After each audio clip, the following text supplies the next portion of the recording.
Russians are panicking in the temporarily occupied Crimea. They are afraid that large-scale drone strikes could take place from February the 24th to the 26th. This was reported by the head of security programs at the Center for Global Studies Strategy 21, Pavel Lakiychuk, reports 24 Kanal. According to him, the invaders understand that this is not just like that, because now a strategic operation of the Ukrainian Armed Forces is underway to destroy Russia's military-economic potential. This means that the corridors are being formed. They are already looking at what will fly to the Black Sea Fleet headquarters, to Belbek, to Saki, maybe to the Feodosia oil depot or to the Crimean Bridge. These are also important objects. There is an oil depot in Sevastopol, he emphasized. The expert also added that such sanctions from the Ukrainian Armed Forces are very effective. In particular, oil sanctions, which are carried out by Ukrainian defenders by destroying the Russian oil industry complex, are effective. Let us recall that, as reported, Atesh agents stated that the enemy has begun to move fuel and lubricants more actively in Crimea.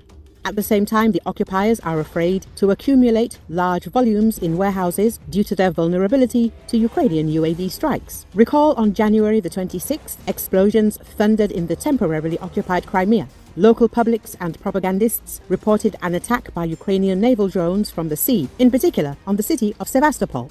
In addition, the troops of the aggressor country, Russia, in the temporarily occupied Crimea are building up air defense systems while weakening other sections of the front. Earlier, Crimean Bridge in Crimea and seemingly the Black Sea shipyard were targeted in a Ukrainian attack, which was foiled by Russia's Black Sea Fleet's naval aviation. Since Moscow launched its full-scale invasion of Ukraine in February 2022, Kiev has consistently zeroed in on Russian assets dotted around Crimea, which the Kremlin has controlled for a decade. Ukraine has vowed to reclaim the peninsula.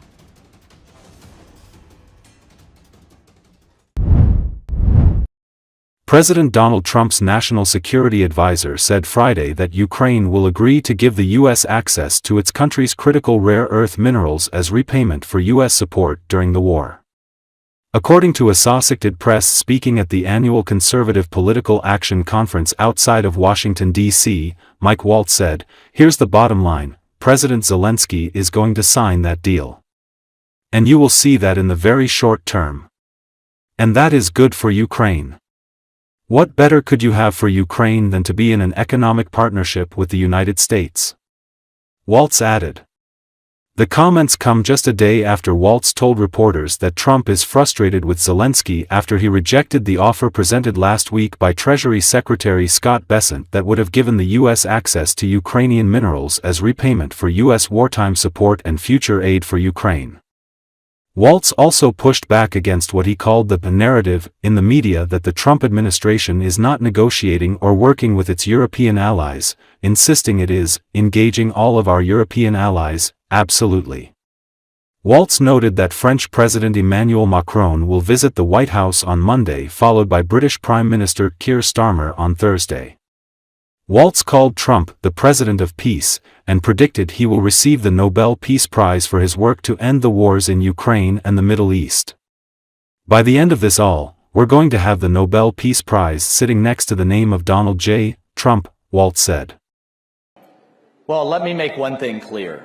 We would not be in this position, not even close, if it weren't for the leadership of Donald J. Trump. Period. Right?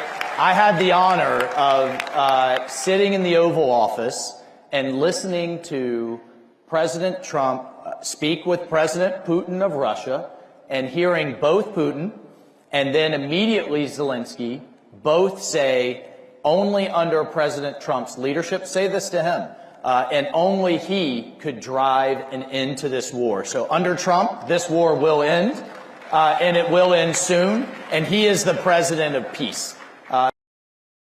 How are we going to get Zelensky, President Zelensky, to cooperate? Yeah. Well, so first, and this is the part that the media just wants to ignore, it was Zelensky last September, as part of his victory plan, it was Zelensky that proposed, hey, let's go into a partnership together. Right.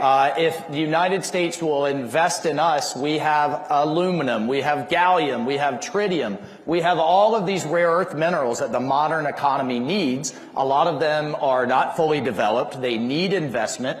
President Trump's a deal maker. And so now President Trump proposes the deal, right, and sent our Treasury Secretary all the way out to Kyiv to propose it, and then we get this rhetoric in the media. Well, look, here's the bottom line. President Zelensky is going to sign that deal. And you will see that in the very short term. And that is good for Ukraine. What better could you have for Ukraine than to be in an economic partnership with the United States, number one? What better could you have for Ukraine to stop the killing, number two? And you know what? We have an obligation to you all, the American taxpayer, to recoup the hundreds of billions of dollars that have been invested in this war. You know, and all, the other narrative you have in the media is, well, we're not consulting with our allies in Europe. President Trump has talked to Macron twice last week. He's coming here Monday. The Prime Minister of Britain is coming here next Thursday. We are engaging all of our European allies, absolutely. The NATO Secretary General and I just spoke. You establish peace through strength. And we have been demanding that the Europeans step up and contribute to their own defense. And as of now, a third of our NATO allies still are not contributing the minimum, which is 2% of their GDP that they committed to a year ago, or I'm sorry, 10 years ago. So that's unacceptable. And if you know what, the Europeans want to take a bigger role in their own security, that falls in line with America First principles as far as I'm concerned, as far as President Trump's concerned. So, you know what? He's kind of rattled their cage a bit. And now they're saying, you know what? Suddenly they found more. And they're coming to the table with more. Fine by us. He's going to end the war in Europe. He is going to end the wars in the Middle East.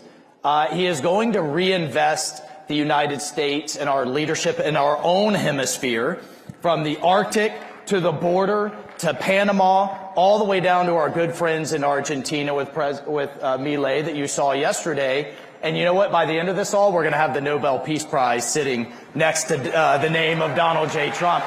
And who opposes peace? Like, I mean, how do the Democrats oppose peace? You bring up a great question. Ukrainian President Volodymyr Zelensky's White House friends list shrinks as tensions rise in peace talks. Best case scenario, he'll immediately leave for France. The always tense relationship between the two leaders has escalated into open hostility this week, the New York Post reports. While the deterioration in relations between Washington and Kiev seems sudden, one source familiar with the White House discussions said, "This is nothing new to me. I've been hearing for months that it's time for elections and new leadership." A second source close to Trump agreed with the assessment and suggested that the best option for Zelensky and the world would be for him to leave for France immediately. Meanwhile, a White House official admitted that he doesn't like Zelensky because he bans churches. Former White House defenders of Ukraine, including National Security Advisor Mike Waltz, have echoed Trump's views to criticize Zelensky but say nothing about Russian dictator Putin. The U.S. president's statements show that he wants the elections in Ukraine to take place as soon as possible, and for Zelensky to be replaced by someone more amenable to negotiations.